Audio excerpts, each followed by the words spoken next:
ప్రస్తుతం మనతో పాటు ప్రసాద్ గారు ఉన్నారు. All India Forward Bloc party మాజీ రాష్ట్ర అధ్యక్షులు. ప్రసాద్ గారు చెప్పండి, అంటే కవిత గారికి సంబంధం లేదు, మొత్తం మేమే గెలిచేసినామని చెప్పేసి నిన్నటి నుంచి సోషల్ మీడియాలో కావచ్చు, వివిధ ఛానళ్లలో కూడా వైరల్ అవుతున్నటువంటి న్యూస్ అండి. సో ఇక్కడ కవిత గారి కృషి అంటే జాగృతికి ఏం సంబంధం లేదా? క్యాండిడేట్లు అంతా మీ గుర్తు మీద గెలిచినోలేనా?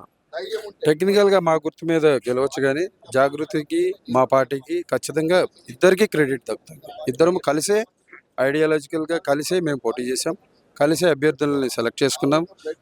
కొద్దిమంది ఎక్కడన్నా జాగృతి మా వాళ్ళు మాకెవరు ప్రచారం చేయలేదనేటటువంటి ఒక అభిప్రాయంతో ఉన్నా వాళ్ళ సమాచార లోపంతో మాట్లాడి ఉండొచ్చేమో, కానీ మేము ఎప్పుడు కంబైన్డ్గానే ఆ క్రెడిట్ ఇద్దరికీ దక్కుతుంది, జాగృతికి మరియు ఫార్వర్డ్ బ్లాక్.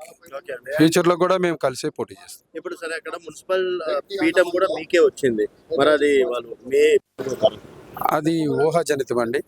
మేము ముందుగానే ఎవరిని బ్లేమ్ చేసే విప్కి ఒక అధికారం ఉంది. ఆ చట్టాన్ని ఉపయోగించి మేము ఎట్లయినా ఎటువంటి అలాంటి అక్రమాలు జరిగితే చట్టరీత్యా మేము చర్య తీసుకుంటాం. ప్రచారానికి రాలేదంటే సమయభావం ఉండొచ్చు, సమయభావం లేకపోవచ్చు. అలాగే ఈ పార్టీని పోటీ చేస్తున్న అభ్యర్థుల గురించి వారికి ఉన్న క్షేత్రస్థాయిలో అంటే ఫీల్డ్లో ఉన్నటువంటి ప్రాబ్లమ్స్ని సెంట్రల్ ఆఫీస్లో కూర్చుని పరిష్కరించుకుంటూ సమయభావం లేక ప్రచారానికి రాకపోయింది. ఖచ్చితంగా కొనసాగుతున్నాం. ఫార్వర్డ్ బ్లాక్ మరియు జాగృతి కలిసి ముందు ఎలక్షన్లో కూడా వచ్చే ఎన్నికల్లో కూడా పోటీ చేస్తాం. అలాగే ప్రజలకు సేవ చేసుకుంటూ ముందుకెళ్తాం.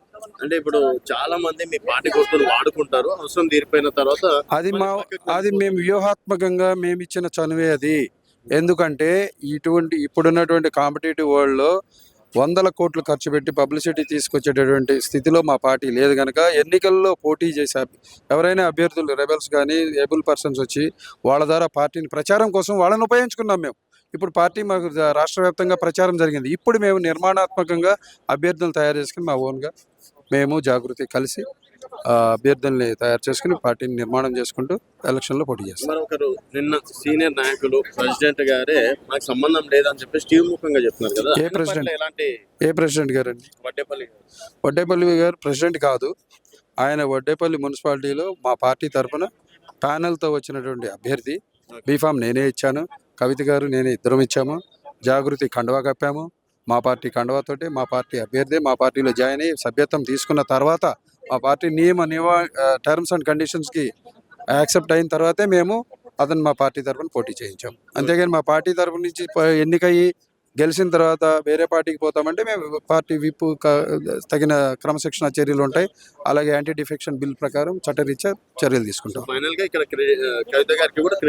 100% ఆమె జాగృతికి మా పార్టీకి ఇద్దరికీ క్రెడిట్ దక్కుతుంది. ఏమండి ప్రతిపక్షాలు, మీరు నందిని చేపిచ్చితే వాళ్ళు పంది అంటారు. ఏమంటారు? దానికి ఏమన్నా రీజన్ ఉందా? ప్రతిపక్షాలు అంతే చెప్తా ఉంటారు, అంతే మనం వింటుంటాం అంతే. వాట్స్నో మేము అంత సీరియస్గా తీసుకోం ప్రతిపక్షాలు చేసే ఆరోపణలు. ప్రజలకి లాయల్టీగా ఉంటాం. అంటే ఇప్పటి వరకు ఆ పార్టీ వెస్ట్ బెంగాల్లో మమతా బెనర్జీ ముఖ్యమంత్రిగా రాకముందు వరకు అధికారంలో ఉన్నది. చాలా వాల్యూ బేస్డ్ పార్టీ. ఇప్పుడు కూడా అక్కడ ఎక్స్ఎమ్మెల్యేలు మినిస్టర్స్ బస్సుల్లో తిరుగుతారు, ఎర్ర బస్సులు. You can come and see. ఎర్ర బస్సుల్లో తిరుగుతారు. వాళ్ళు చాలా సింపుల్ లివింగ్గా ఉన్నారు. నిధులు కూడబెట్టుకొని ఫ్యూచర్ ఎలక్షన్స్ కోసం పోటీ చేయాలని కుటిల నీతి కానీ ధన సంపాదన కానీ ధనార్జన కానీ ఏం చేయలేదు. ఇప్పుడున్న సమకాలీన పరిస్థితుల్లో డబ్బు లేని ఏ పార్టీ కూడా మనుగడ లేని పరిస్థితికి వచ్చింది ఇప్పుడు ఈ రాజకీయం. దీన్ని కొంచెం మార్పులు చేసుకుంటూ తగిన విధంగా మేము ఎలక్షన్లో కాంపిటేటివ్ ఎలక్షన్స్లో పోటీ చేసుకుంటూ ప్రజల్లో మేము గుర్తింపు పొందుకుంటూ ముందుకెళ్తాం. Thank you.